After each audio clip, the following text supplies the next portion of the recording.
So, today we are going to discuss the most interesting topic as far as a chemist is concerned. This is the formation of a chemical bond. A chemist is particularly interested in knowing why a chemical bond is formed, and of course, it would be very nice if the chemist can calculate the bond energy and so on, bond length and so on theoretically. And the nice thing is that these days it is very easy to do this kind of calculations. So, the topic of today's discussion is the chemical bond.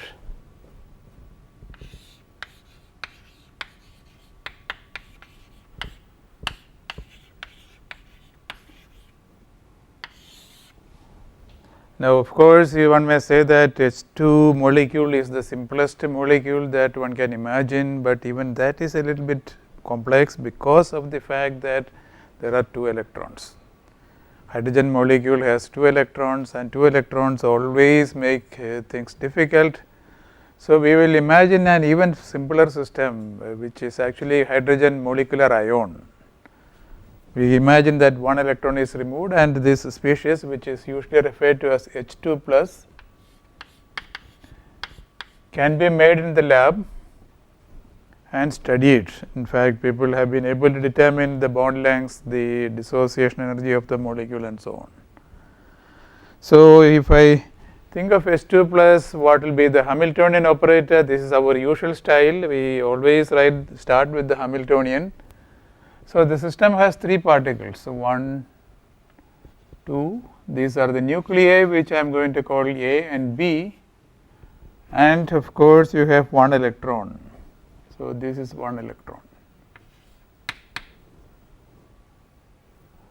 and the distance between the 2 nuclei I am going to call it capital R. Distance of electron from the nucleus A I am going to call it RA, and this distance naturally will be called RB. And if you are asked to write the Hamiltonian for the system, how would it look like? Well,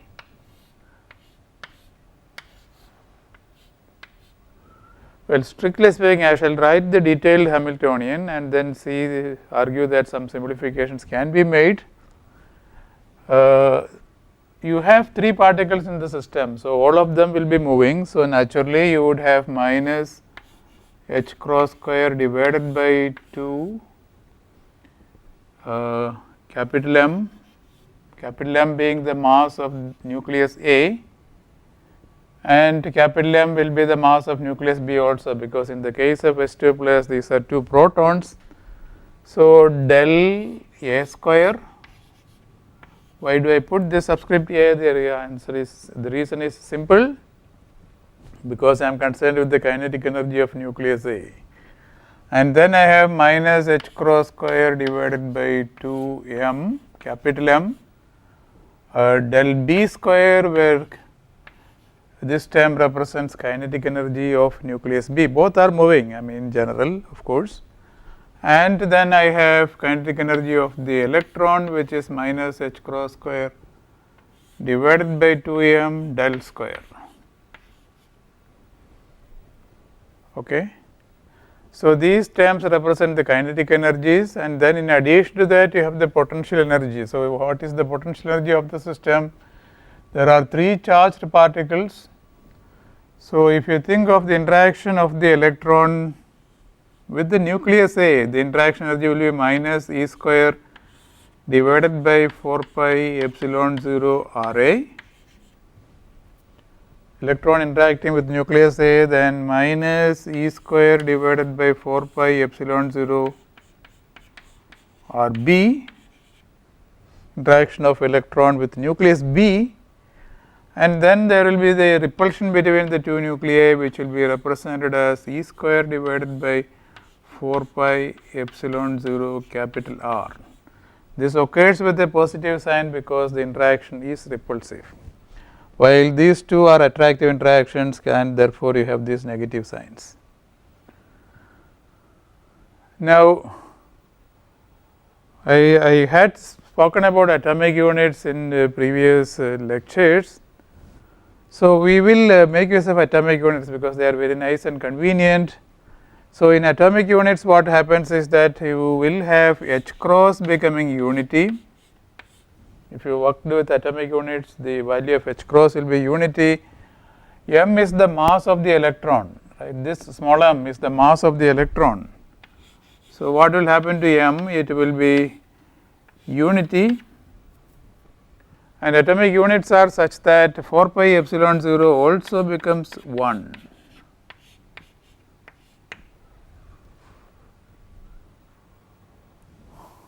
Right.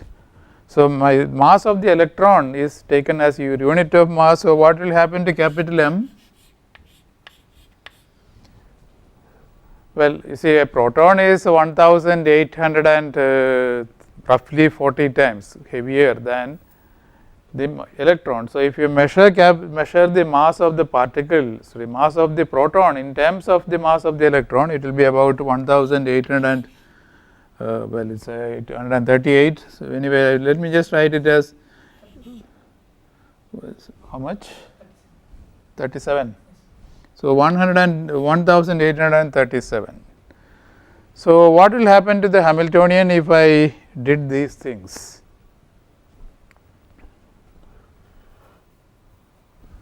H cross will become unity. So, therefore, this term is 1. And so, I will put a 1 there. This capital M will become 1837, and this will become 1, and again that capital M will become 1837. Then again this H cross square by 2m, it becomes 1 by 2. Then this also simplifies, 4 pi epsilon 0 becomes 1, and I should also tell you that in addition to this, you see you measure charge in terms of the charge of the electron. So, therefore, E also becomes 1. So, therefore, this term simply becomes minus 1 by R A, and this term becomes minus 1 by R B, and that becomes plus 1 by capital R. And you will see that this is very nice, because you do not have to worry about any constants. I mean, they are all unity. Okay. That is a nice thing about this Hamiltonian, and this is actually expressed in atomic units. This is Hamiltonian in atomic units. So, if you find the energy again is going to, the answer that you are going to get will be in atomic units. And 1 atomic unit of energy, remember, in the case of the hydrogen atom, the answer, if you solve the Schrodinger equation and if you found the energy of the system, you in atomic units you will get an answer of minus half. That is the answer in atomic units, and the energy of a hydrogen atom, as you would know, is minus 13.6 electron volts. So, minus half is 13.6. So, 1 atomic unit of energy is 27.2 electron volts. And this is convenient, because once I get the energy, I just need to multiply by 27.2, I shall get the answer in electron volts. Okay. And also in atomic units, the A0, the radius of the first Bohr orbit, is unity in atomic units, but in normal hour units, normal units, it is going to be 0.52917 angstroms, which is actually 0.52917 into 10 to the power of minus 10 meters, right. So, remember that when if I calculate the internuclear distance, then I shall get the answer in atomic units, but that can be converted into angstroms. So, using this. So, with this information, let us go ahead and look at this Hamiltonian.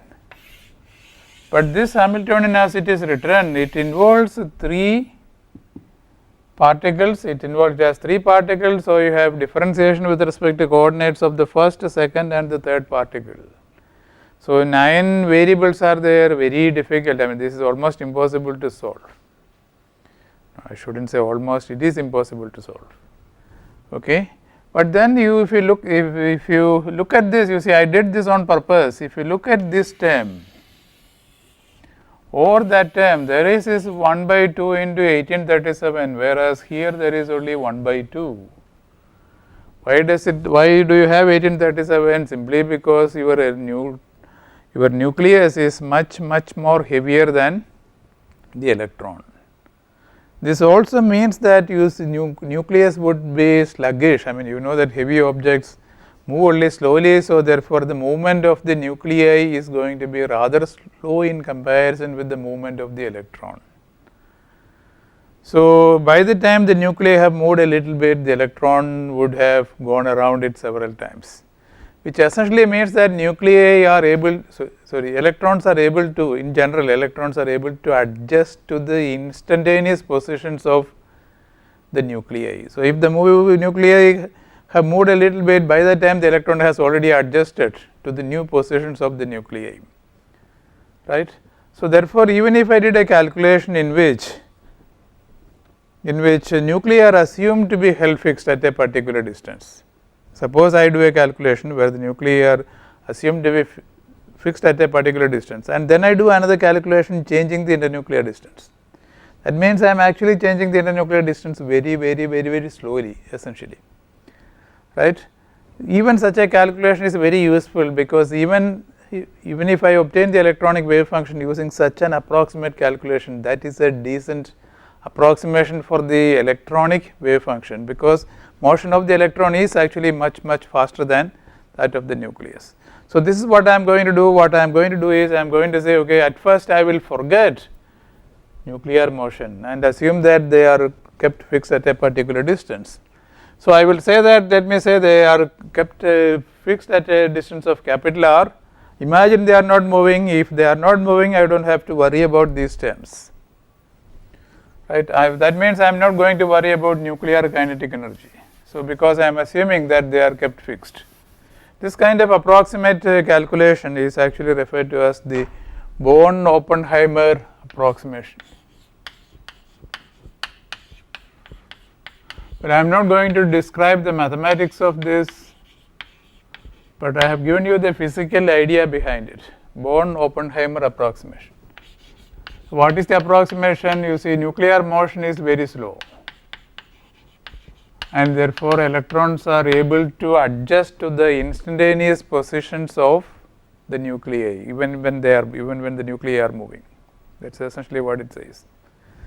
So therefore, what I do is I assume that the two nuclei are kept fixed at a particular distance, and I do an electronic structure calculation. Then I will go on changing the internuclear distance. I repeat the calculation at different internuclear distances, and you may ask, well, what is the use of that? Well, after having done the calculation, what will I obtain? At any particular distance, I am going to get the electronic energy. So I am going to get E, which will be dependent upon that R, right. I am assuming that the nuclei are kept fixed at a particular distance. I find the eigenvalues of this Hamiltonian. This is my Hamiltonian now. I find so that means I am finding the energy levels of the system, and specifically I am interested in the ground state. And then what I will do is I will imagine that the nuclei are brought from a large distance to a short distance. Then what will happen? The electronic energy of the system will change, and if the electronic energy decreases and reaches a minimum, then I know that there is the formation of a bond, right. I imagine I keep the nuclei at large distance, the system will have some energy, and then if I bring the two nuclei together with one electron, of course, if the energy of the system decreases, then a bond is formed, and if the energy does not decrease, then obviously no bond is formed. So what I would like to have is this E of R, which is the energy of the ground state of the molecule. If I can calculate that and make a plot of it against R I shall take to be along the horizontal axis, E of R will be along the vertical axis, right. And if I made a plot of it, what would I expect? At large separation, what will happen to S2 plus? if I had H2 plus and if I pulled the two species apart, two nuclei apart, what is going to happen? The electron will go with one of the nuclei, and so far away you are going to have a hydrogen atom and a proton, right. If the internuclear distance is very large, you are going to have a proton and a hydrogen atom, and the energy of that system I will take to be equal to 0, which is convenient. I mean, you can take it to have any value if you like, but let me say for convenience the energy of the system when the two species, I mean when the hydrogen and the proton are far apart, the energy of the system is taken as 0, and when I bring the two together, the energy of the system will change, and if it decreases like this, okay, it decreases like this, then I say that there is attraction between the two species, there is attraction, and when you push the two nuclei together, what do you expect? Well, the energy will decrease, let us say, but then at sufficiently close distance the nuclei will repel each other definitely, and therefore, what will happen to this curve? It will turn around and increase. Okay. So, this is what I would roughly speaking expect, this is my expectation, and if this happens, then I can say that okay, that is my equilibrium internuclear distance, which I may denote as R with a subscript E. So, this is a quantity that is that you can measure experimentally, and not only that, suppose you had the molecule with this internuclear distance, then the molecule will have an energy which is that much, and if you supplied from outside that much energy, okay, if you supplied that much energy from outside, then you can cause the internuclear distance to become very large. Let me repeat. Imagine I start with the molecule at the equilibrium internuclear distance, then it will have that much energy, and now suppose you supply energy from the outside, and how much do you supply? You supply that much energy, then you can cause the internuclear distance to become infinitely large. That means you can cause dissociation of the molecule, and therefore, if you calculate this height, then you can get dissociation energy.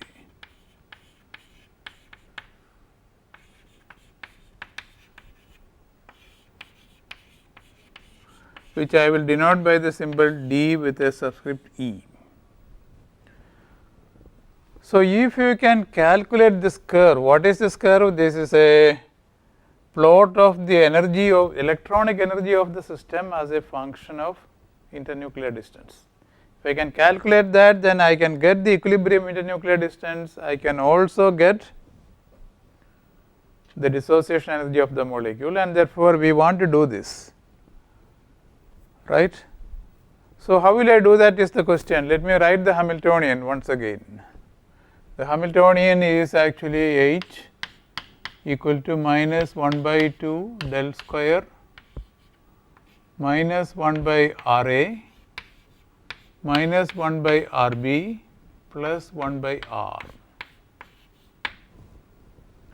And let me draw this figure once more. I have a one nucleus A here, I have a nucleus B here, and there is one electron.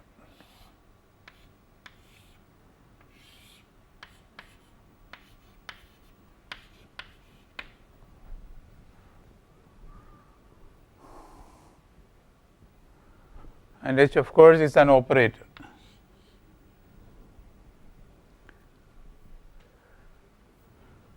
And what is it that I would like to do? I would like to solve the equation H operating upon psi is equal to E psi, okay, and this E will depend upon, E will actually depend upon the separation between the two nuclei, which is what I have already told you. So, therefore, this E is actually a function of R, and I want to know what precisely, I want to know what this function is, because it is very useful. If I knew it, I will be able to find equilibrium internuclear distance, I would also be able to find the dissociation energy of the molecule. So, therefore, this is very useful. Now, this equation is much this Hamiltonian I should say is much simpler than the original actual Hamiltonian. The actual Hamiltonian involved kinetic energy of the nuclei also, but I do not have that in this Hamiltonian, and therefore, this is a much simpler equation, and in fact, it is actually possible to solve it exactly. Okay, the Schrodinger equation for H2 plus with this approximation it can be solved exactly, but we are not going to look at that exact solution simply because you see it is possible to do that only for H2 plus. If you had H2 molecule, then you cannot do it, or if you had some other more complex molecule, you cannot find the exact solution, and therefore, finding the exact solution for H2 plus alone, what is the fun? We want a method which can be applied in general for any molecule that one has. And so, what we do is we use an approximation procedure. In fact, we will use the variation technique.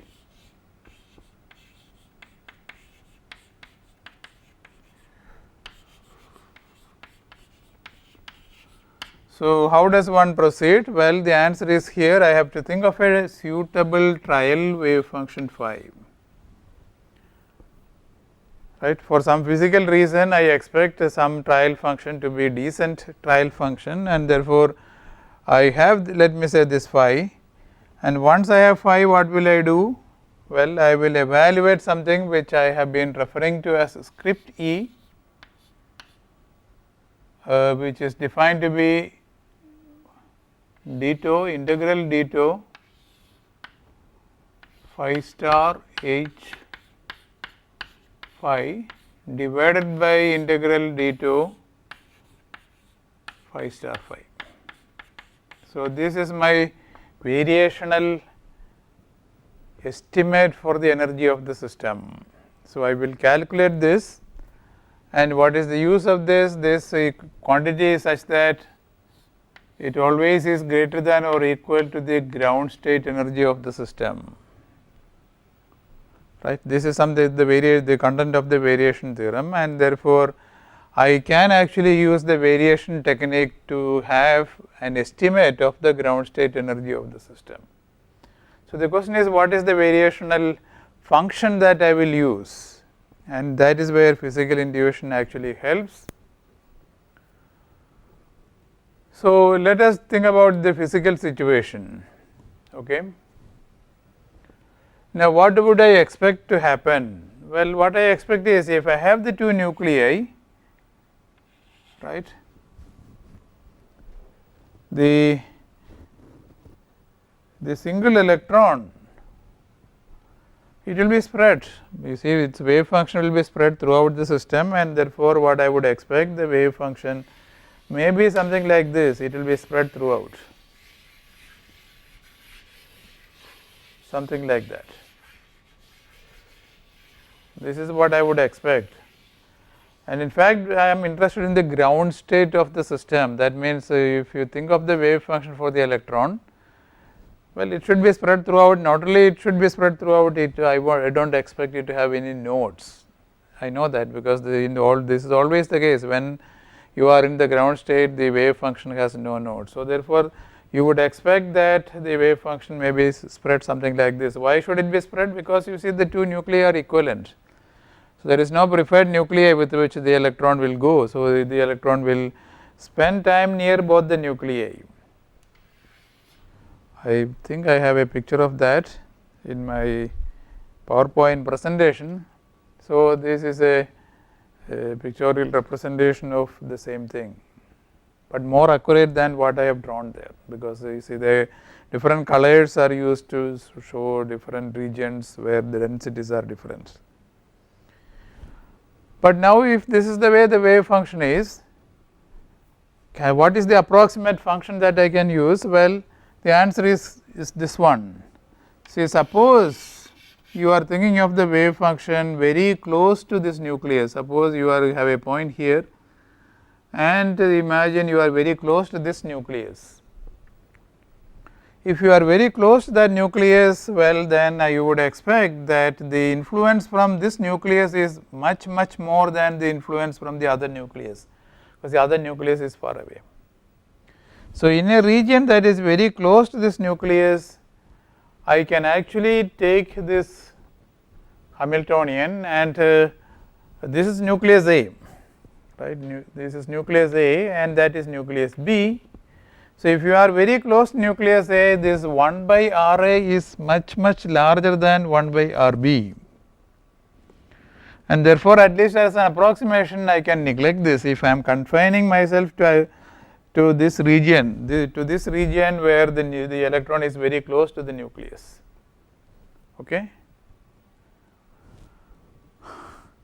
So, if you can neglect RB, right, if you neglect this term, what does it mean? It means that the electron is predominantly filling only nucleus A, and if you completely neglected the nucleus B, you have one electron moving in presence of one nucleus. And if you solve the Schrodinger equation, what is the answer that you will get? You will get the answer that the electron is sitting in a 1s atomic orbital having its center on that nucleus, right.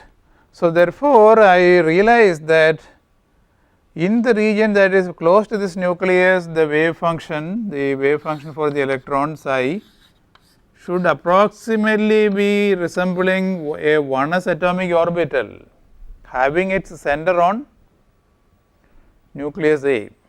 So, therefore, I would say that psi has to resemble 1s A. What is 1s A is the question? Well, 1s A is actually 1 by square root of pi A0 cube e to the power of minus r by A0. This is the expression for 1s atomic orbital that we have looked at long ago.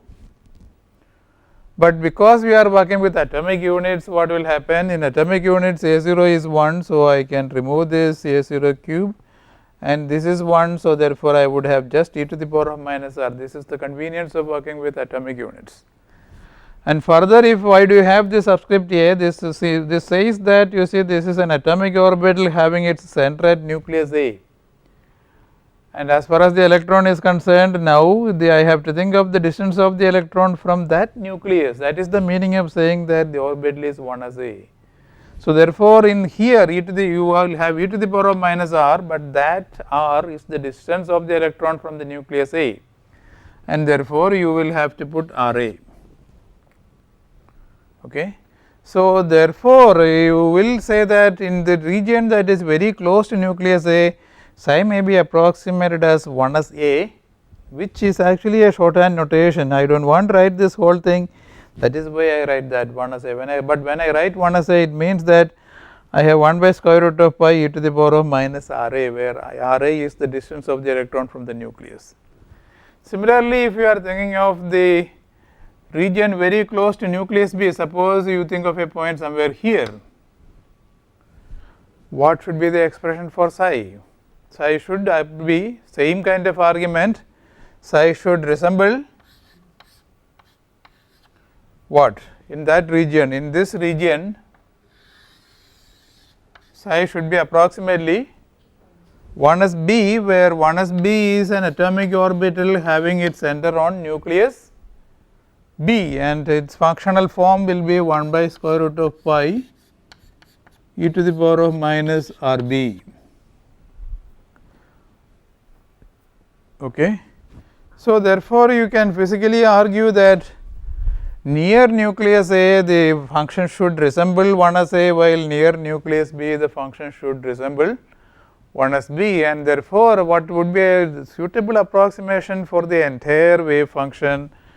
It is clear that I can say, well, a trial function of the form phi equal to some Ca into 1s A plus Cb into 1s B may be a suitable approximation. Why do I say that? Well, in the region that is close to nucleus A, R A is small, and therefore 1s A will have a large value. R B is large, and therefore 1s B will have a small value, and therefore in the region that is close to nucleus A I can neglect the second term. while if you are thinking of regions close to nucleus B, then you can neglect the first term. So, in the region that is close to nucleus A, the function will resemble 1 as A, and in the region that is close to nucleus B, the function will resemble 1 as B, and therefore, I expect that this is a decent, reasonable approximation for the wave function. Now, this technique that I am using is usually referred to as linear combination of atomic orbitals.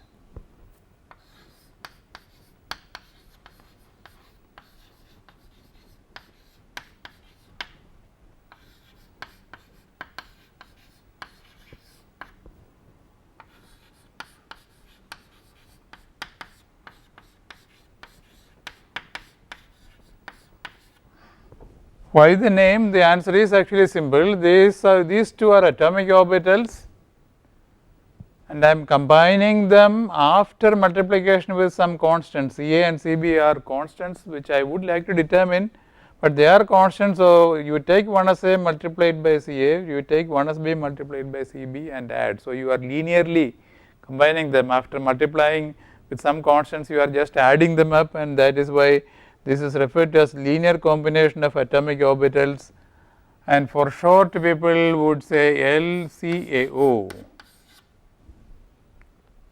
linear combination. So, this technique is referred to as LCAO technique. But then you have the next question, how will you determine the coefficients Ca and Cb? Answer is actually extremely simple.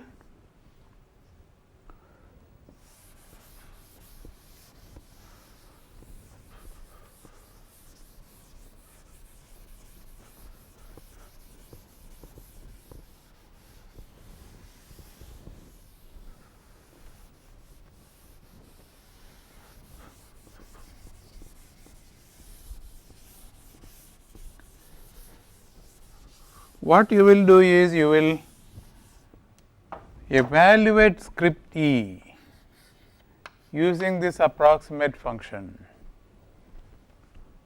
Okay, you will evaluate script E using this approximate function, and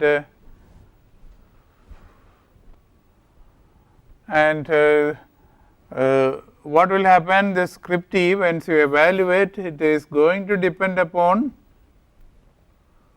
See, if this is my trial function, the trial function depends upon Ca and Cb. So, naturally, when you evaluate script E, it is going to depend upon Ca and Cb. So, this script E is going to be a function of Ca and Cb, right, if you evaluate it.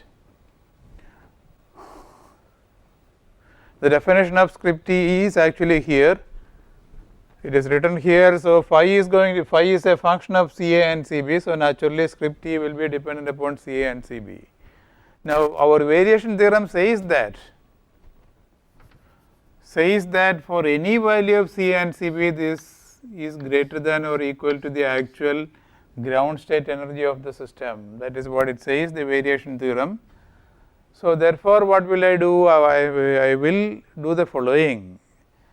I will adjust Ca and Cb in such a fashion that script E has the least value, because even that least value will be actually greater than or perhaps equal to the ground state energy, and therefore, if I found the minimum of script E, the minimum value for script E, even that will be greater than the actual ground state energy. So, therefore, what do? I first evaluate script E and then adjust the coefficients Ca and Cb such that script E has the least value. So, that is my procedure. So, that actually means if I know this function, what I will have to do is I will have to take its derivative with respect to Ca. Why do I have to take the derivative? Because I am looking for the minimum value of this script E. So, how do you find the minimum? You will put dou E by dou Ca equal to 0, and you will put dou E by dou Cb equal to 0. Okay, let us look at these slides for a second. So, here what I am saying is that the wave function actually resembles, in this region the wave function resembles, okay, 1 as A, while there it resembles 1 as B.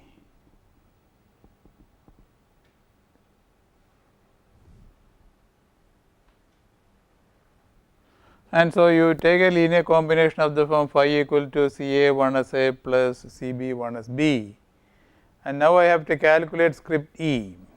Okay, the expression for script E is already written there, but I will do the calculation and convince you that this is the expression. So how do I do the calculation? The answer is very simple. I have script E, which is equal to integral d2 phi star h phi divided by integral d2 phi star phi. So this is the expression for script E. Now let me first calculate the numerator. What is the numerator? Numerator is actually this object.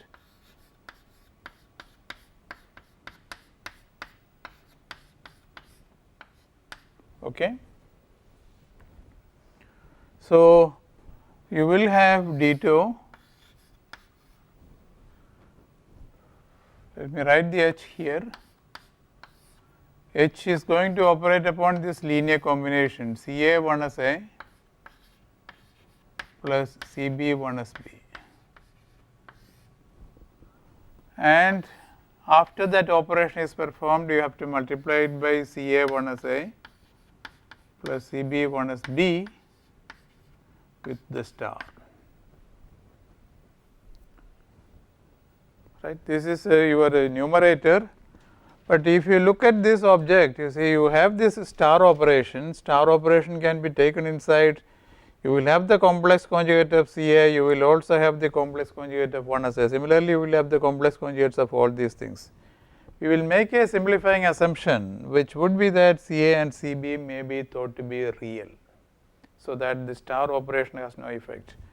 And 1 as A and 1 as B, the expressions are already written here, right. The expressions are written here, you will see that they are already real. So there is no square root of minus 1 anywhere, and therefore complex conjugation has no effect on 1 as A or 1 as B. And if I, for simplicity, if I assume that CA and CB are real, then this star has absolutely no effect on this function. This is not absolutely necessary, but it is very convenient.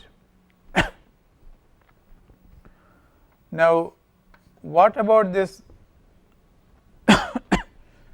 this object? Well, you have two terms here and you have two terms there, and you of course have an h sandwiched in the middle, but if you have two terms here and two terms there, when you multiply things out, you would expect 4 terms. So I will write these 4 terms separately. So the first term will be integral d2. I would have CA 1 as A, H CA 1 as A. How do I get that? This is one of the 4 terms. There are 4 separate terms. So what you do is you take this and you imagine this H, and this H goes and operates upon that. Then you are going to get this term, right?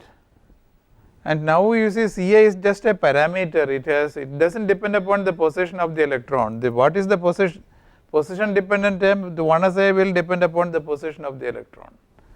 So CA doesn't depend upon the position of the electron, it is just a parameter, or I can say it is a constant. So this H, of course, it involves differentiation with respect to coordinates of the electron, but this H would not have any effect on CA, which is just a constant. So I can move this from there. It will become a CA square, but if you are integrating over the entire space, that integration is done over the position of the electron. There again CA square is a constant, so we can take it out. It is completely unaffected by the process of integration.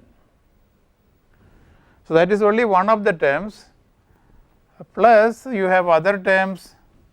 In an exactly similar fashion, you will have a term which will involve CB square integral d2, right. That will be obtained by combining this, that, and that. And what will it be? It will be 1 as B, H, 1 as B, correct. And then you will have a term where you have CA into CB. This is what I shall refer to as a cross term. Why is it a cross term? Because what happens is that you have this term combining with H and combining with that. So, what will it be? It is going to be equal to integral d2 1 is a h, 1 is b, right, and then you will have a term which I will write cb ca integral d2. Well, here it is a 1 s b is coming from the right, from the right, and 1 s a is coming from the left. Now, what you can happen is that the reverse thing. So, 1 s b from the left and 1 s a from the right. So, you get that. So, these are the 4 terms that you get. Now, these 4 terms are actually tedious to write. You have to keep on writing them again and again and again. So, what you do is you adopt a shorthand notation. What would be an appropriate shorthand notation? Well, this whole thing. What is it? You have 1 s a operated upon by h multiplied by 1 s a and then multiplied by d2 integrated over the entire space.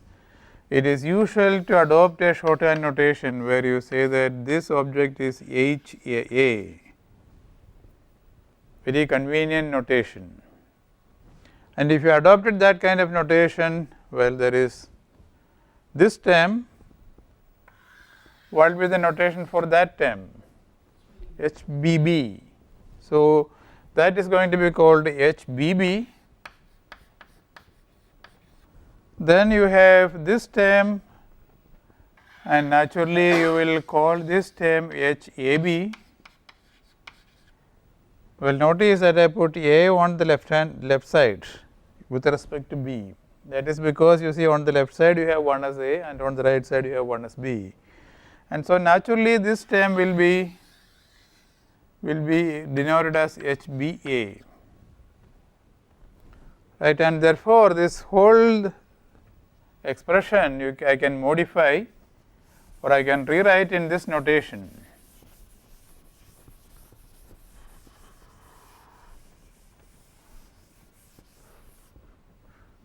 So, it will turn out to be CA square HAA plus CB square HBB plus CACB HAB plus CBCA HBA. That is all.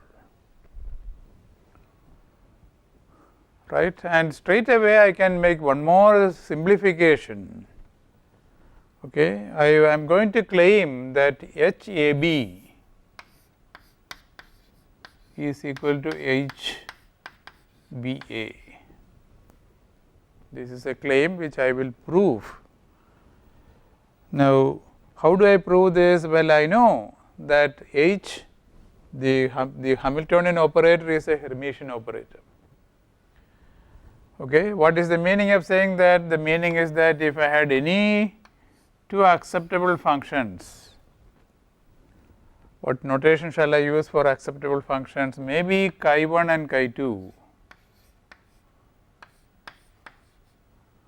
Okay, I take chi2, allow s to operate upon it, multiply it by chi1 star, integrate over the entire space.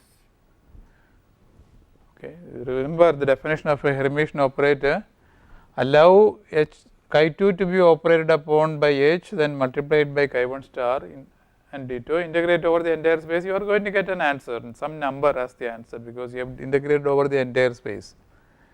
So, for a Hermitian operator, what will happen is that instead of doing this, you allow s to operate upon chi1 first and then multiply the result by chi2 star d2 and integrate over the entire space. You will get another number, but for a Hermitian operator, the second number will be the complex conjugate of the first number. That is the definition of a Hermitian operator. For any acceptable chi1 and chi2, the Hermitian operator will satisfy this result. So, if that is the way it is, imagine I take chi1 to be 1 as A and chi2 to be 1 as B, suppose. Then what would I have in between? I would have H and the star I will have to put ditto, right. If I identify chi 1 with 1 as A and chi 2 with 1 as B, the left hand side will be that much. And what about the right hand side? The right hand side will be integral d2 1 as B star H 1 as A, the whole thing star, correct. But then of course, I remember that 1 as A is completely real. So, star has no effect on it. So, I can remove this star, okay. And here again 1 as B is completely real. So, this star has no effect. And if you look at this term, you see everything in here 1 as A, H, 1 as B, they are all real. So, this star also has no effect. And therefore, what is the result that I have obtained? The left hand side is in my notation HAB, and what is the right hand side? The right hand side in my notation is HBA. So, the fact that H is the Hamiltonian operator is a Hermitian operator implies that HAB must be equal to HBA. You do not have to actually evaluate them separately. It is enough if you evaluated one of them, because then it is equal to the other. So, therefore, here this term and that term, if you think about it, they are both the same, and therefore, you can say, well, I will remove one of them, maybe I will remove this one, but then naturally I will have to put a 2 here. So, this is the numerator, and it is exactly that numerator that is sitting in this expression for the quantity script E that appears on the slide, right. You see that this is just what I have now shown. Now, what about the denominator? Okay, in the denominator you do not have this H, that is all. What you have is integral phi star phi d2 integrated over the entire space. So, that will be equal to integral d2 Ca into 1 as A plus Cb into 1 as B, right. Strictly speaking, I should say star, but that star has no effect on this function. So, it is the function itself, and you have exactly the same term. So, what I can do is I can put a square here. Why should I write the other term? Right. It is just a square integrated over the entire space. Now, if you evaluated this by taking the square, what is going to happen is the first term will be Ca square 1 as A square d2, okay. That will be the first term when you evaluate this after taking the square. But in here what will happen, you can take this Ca square outside the integral sign. So, therefore, I can write this as Ca square integral 1 d2 1 as A square plus Cb square integral d2 1 as B square plus,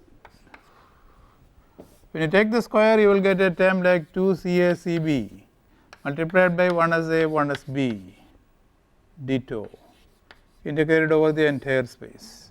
So, these are the 3 terms that you will get, but then you see what is 1 as A square? 1 as A square is the electron density of the atomic orbital. If you integrate it over the entire space, that is going to be equal to unity. So, this is actually equal to 1, because my atomic orbital is normalized, and this integral also in an exactly similar fashion it is normalized, and therefore, this is 1.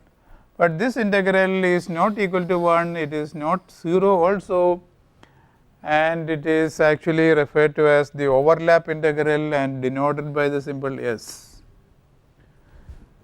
So, then what will happen, this object actually works out to be, let me just remove this and write the result.